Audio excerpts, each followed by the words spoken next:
presentations.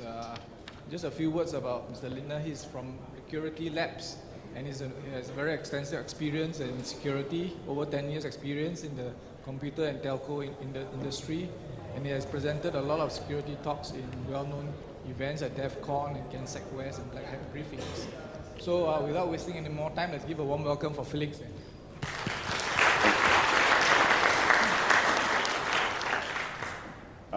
Hello, and thanks for still being here and listening to my talk as well.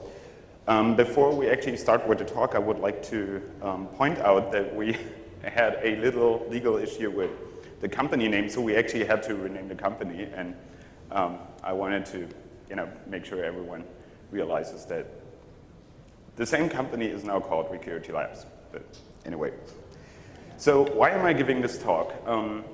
Hackers actually like to give talks where you go up on stage and show some hex codes and then some ODE, and you go na6 as in na on the vendor, and then that's about it.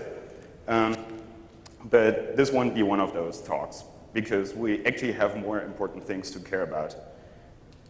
The world is actually fairly dramatically changing. We see this most impacting in Germany right now, but it's going to be all over the world in the future. As one of my mentors used to say, if we don't fix the security issues of our world, in the computer world, ourselves, then government and legislation will, and they for sure will not fix it in the way we want it. We know that things are broken. We've been, like everyone who's been into computer security for at least 2, 3, 4 years knows that things are broken. Think about when you go to an ATM and draw money out of the ATM. Everyone knows that as soon as you put your card into the ATM, it's going to do a very weak VPN connection somewhere, or a dial-up connection somewhere, and then use clear text protocols in interbanking communication to actually get your money from your account. And well, we know it's totally broken. Or go to a hospital, look at the hospital network, and I advise you do not port scan anything, because you would actually kill people. So do we like that? No. Do we have to do anything about it? Yes.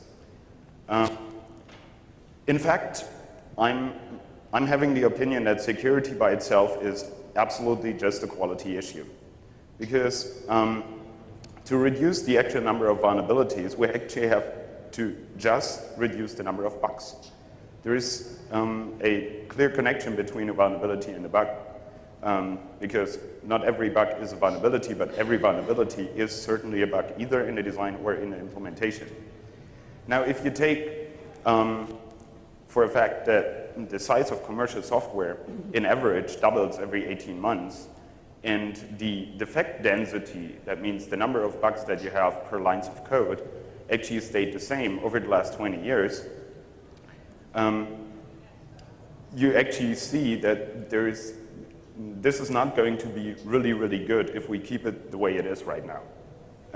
There is no change in the defect density that we have since 30 years, probably, and it wasn't a change with new programming languages. Like every once in a while, someone comes out with a new cool programming language and says, hey, this is going to be really, really cool, and we're going to develop software even faster, and we're going to write more code. And then you look at it and you go like, yes, and you do different mistakes than with the other programming language you had before, so we have to start from zero, start from square one, and find out how to test your software. Brilliant. Thank you. Now, we could just go ahead and say, hey, let's fix it. Let's just read all the code that we have and find all the vulnerabilities. But in fact, humans actually don't scale very well. I mean, that's obvious if you look at me. I don't scale very well. But even in code auditing, that's the same problem. If you look at Microsoft's initiative when they audited Windows Vista, they needed actually more really good people than they could find. And really good code auditors are extremely rare people. And it was still a lot more code than people to read it. The open source approach was tried several times. A good friend of mine works for GSMK in Germany. They have the crypto phone, and they released the source code of the crypto engine So everyone could check if the crypto engine had backdoors or had vulnerabilities.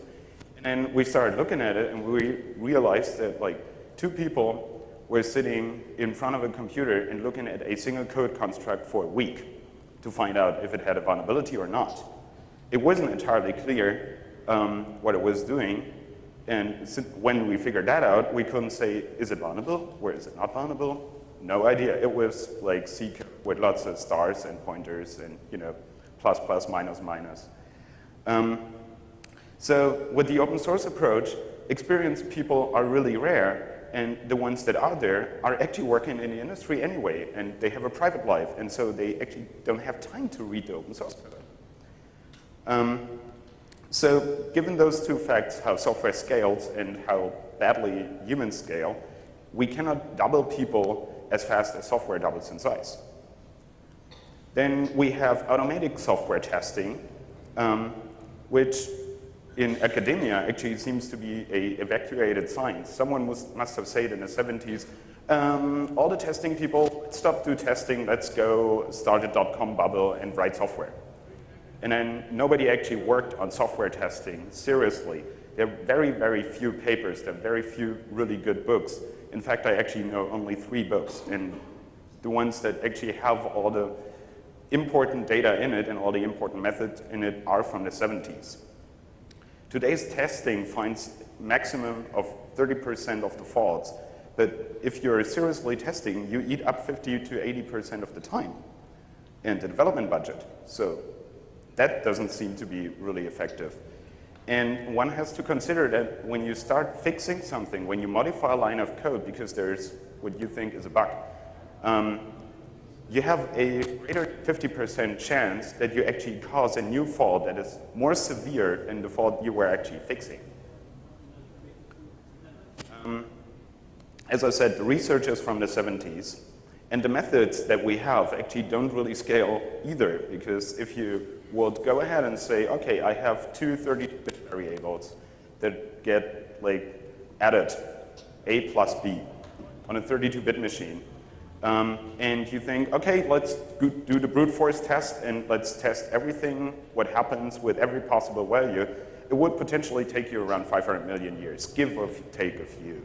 So you will actually see another group of dinosaurs walking the world before actually finding out if this operation is correct or not. And as I said, we have this extreme lack of personnel.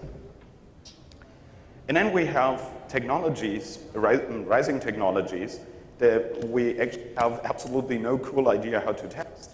Take object-oriented programming is almost untestable, except maybe for some weird-ass closed-source tools that Microsoft has that they're not sharing with everyone else.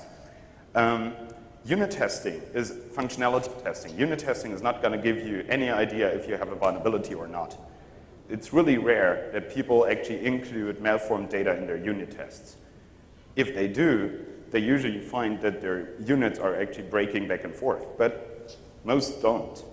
And automated source code analysis is really hard in procedural code because you have to track the code flow, you have to track the data flow, you have to figure out where those two actually interact in a way you don't want it.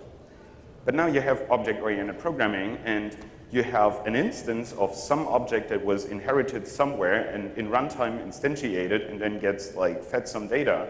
And no, we don't have any way to actually test that correctly. Everyone who has tried to audit code that is heavily C++ templated probably knows what I'm talking about.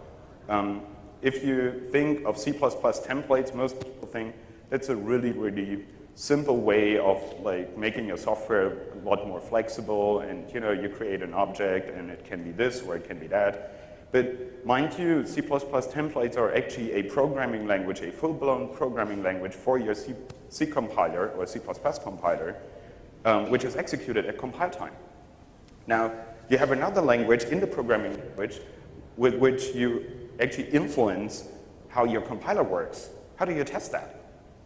Parallel code execution is a very good example because, well, we can hardly find out if a piece of software is correct or not if it's sequential. Now, if you have 500 threads working on the same data in the same memory space, We don't have any method for that. And just as a thought exercise, implement a hash function. Let's say implement MD5, although we know it's broken. And now go ahead and prove to me that your implementation of MD5 is actually correct, and for every piece of given data will produce what the paper version of MD5 would produce. The silver line at the horizon or at the edge of the screen are actually secure development processes.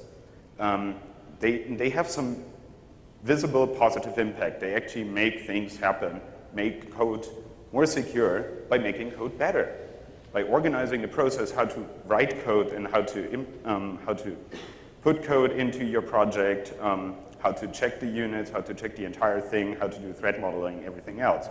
The problem is they're damn expensive, and people like to write software really quickly so they can walk up to their venture capitalists and get rich. So they're not really interested in spending a lot of money writing good code. Nobody has an interest in good code. Everyone has an interest in half-a-ways working code that's sellable. And those processes will only be followed as long as the potential loss, the potential impact of a security vulnerability will, at the end of the day, or at the end of the year probably, cost the company more money than following this process. Nobody is going to write good software because it's good style.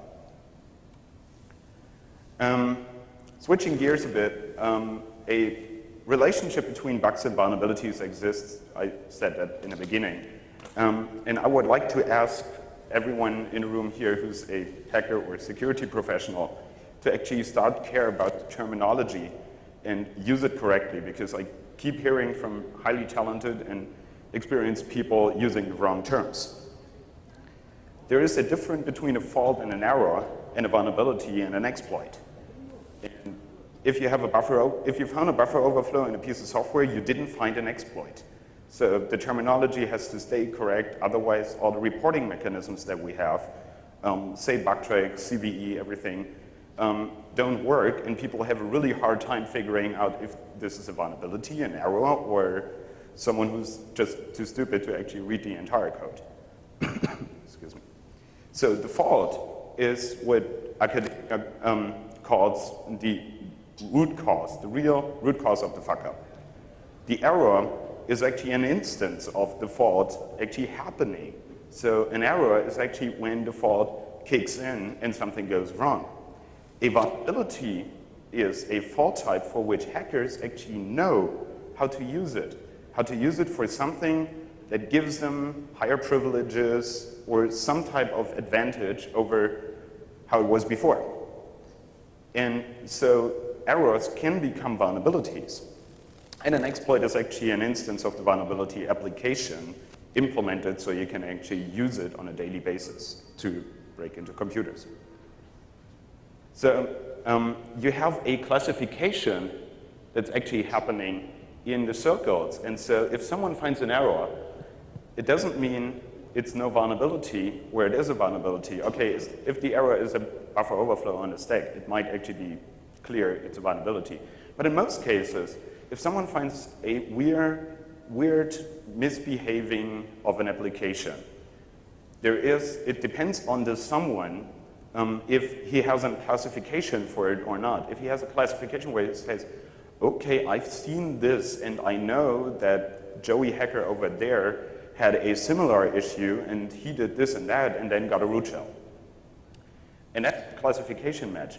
Mind you, this here can happen later. It's pretty much like in crypto, when someone intercepts your encrypted communication and they don't have the key. If they have the possibility to get your key, like, let's say 5 days later, they can still use your ciphertext and decrypt it and read your clear text 5 days later. The same can actually happen with errors that become vulnerabilities. A short excursus in skill and time, what do you need? Like, for the fault, you don't need any talent, because that's someone else's responsibility, or as we call it, that's problem of other people. The fault is the program